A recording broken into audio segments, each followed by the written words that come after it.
தினமலர் நேயர்களுக்கு வணக்கம். பழைய இரும்பு ஆணி, துருப்பிடிச்ச நட்டு, ஜூஸ் டின் இதெல்லாம் பார்த்தா நமக்கு என்ன ஞாபகம் வரும்? அது ஒரு குப்பை அப்படின்னு ஞாபகம் வரும். ஆனால் இந்த குப்பையை வச்சு 73க்கும் மேற்பட்ட அழிய போகிற உயிரினங்களுக்கு ஒருத்தவங்க உயிர் கொடுத்துருக்காங்கன்னு சொன்னால் நீங்கள் நம்புவீங்களா? நுங்கம்பாக்கம்ல இருக்கிற த அலைன்ஸ் பிரான்சிஸ் ஆஃப் மெட்ராஸ் வளாகத்தில் தான் தி லாஸ்ட் கிளிம்ஸ்னு சொல்லப்படுற இந்த பியூட்டிஃபுல் எக்ஸிபிஷன் நடக்குது.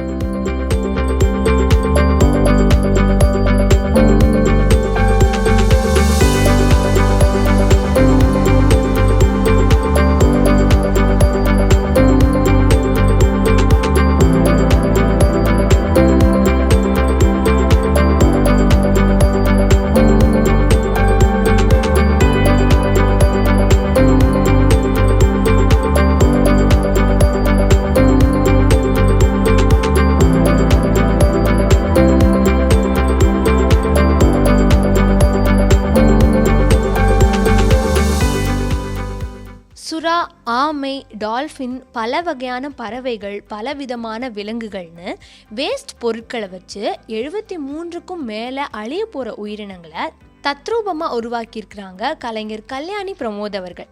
அவங்க உருவாக்குன இந்த பல வகையான படைப்புகளை பற்றியும் அவங்க இதுக்கு எடுத்துக்கிட்ட நேரத்தை பற்றியும் இன்னும் பல சுவாரஸ்யமான விஷயங்களை பற்றியும் அவங்களிடமே கேட்டு தெரிஞ்சுப்போம் வாங்க.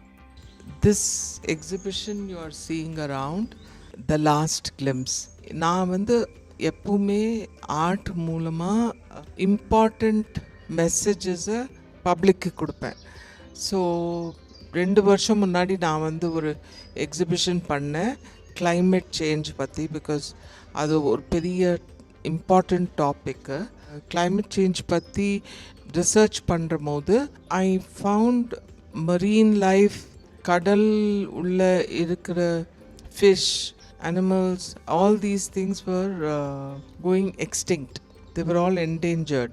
Forest பற்றி பண்ணடிச்ச ஃபாரஸ்ட் ஃபயர்ஸ்னாலேயோ இல்லை நம்ம ட்ரீஸ் எல்லாத்தையும் கட் பண்ணுறதுனாலையோ என்ன ப்ராப்ளம்ஸ் வருது, என்னென்னலாம் அனிமல்ஸ் பாதிக்கப்படுறதுன்னு அது ஐ saw that.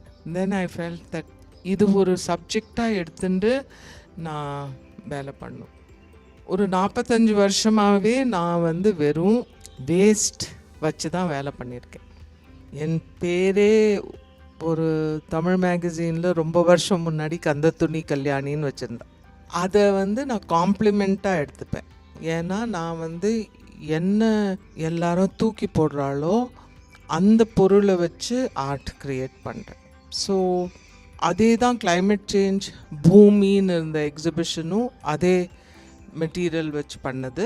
இப்போ இந்த த லாஸ்ட் கிளிம்ஸ் இந்த எக்ஸிபிஷனும் கம்ப்ளீட்லி வித் வேஸ்ட், எல்லாமே வேஸ்ட் வச்சு, கன்ஸ்ட்ரக்ஷன் வேஸ்ட் ஆகட்டுமே, ஃபேப்ரிக் வேஸ்ட் ஆகட்டும், என்னென்னலாம் நம்மளுக்கு தேவையில்லைன்னு நம்ம தூக்கி போடுறோமோ அதை வச்சு பண்ணி காமிச்சிருக்கிறதுக்கு காரணம் என்னென்னா, நாட் ஓன்லி அதை animals being endangered, but நம்மளோட greedனால நம்ம கன்சியூமரிசம் ரொம்ப ஜாஸ்தி ஆகிடுது. இப்போ இன்றைக்கி ஒரு ட்ரெஸ் போட்டுக்கிறோமா, இன்னொரு பார்ட்டிக்கு அதே ட்ரெஸ் போட்டுன்னு போகக்கூடாது, அதை தூக்கி போட்டுடும்.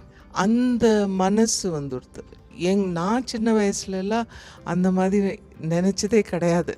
எல்லாமே நம்ம ரீயூஸ், அப்சைக்கிள் இதெல்லாம் ஃபேஷனபிள் வேர்டு. இப்போ நம்ம எல்லாரும் இருந்ததே அந்த மாதிரி தான். ரீயூஸ் பண்ணி தான் கம்ப்ளீட்டாக யூஸ் பண்ண முடியாதுன்னு இருக்கிறச்ச கூட தூக்கி போட மாட்டோம், வேறு எதுவானா பண்ணுவோம். அதை வச்சு அந்த மனசை வச்சு தான் இந்த எக்ஸிபிஷன் கொண்டு வந்தேன். பப்ளிக்கு காமிக்கிறதுக்கு வேஸ்ட் மட்டும் இல்லை, நம்ம கன்ஸ்ட்ரக்ஷன் நிறைய வீடுகள் வேணும்ன்ட்டு கன்ஸ்ட்ரக்ட் பண்ணுறோம், டெவலப்மெண்ட்டுன்னு சொல்லி ரோட்ஸு, ஹைவேஸு, அது இது கன்ஸ்ட்ரக்ட் பண்ணுறோம்.